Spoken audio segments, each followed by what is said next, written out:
নমস্কার। বিশ্বকবি রবীন্দ্রনাথ ঠাকুরের লেখা কবিতা রোজ। মাগো আমায় ছুটি দিতে বল, সকাল থেকে পড়েছি যে মেলা। এখন আমি তোমার ঘরে বসে করব শুধু পড়াপড়া।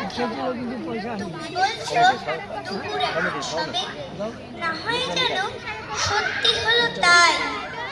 একদিনও কি দুপুর বেলা হলে বিকেল হলো মনে করতে নাই? আমি তো বেশ ভাবতে পারি মনে।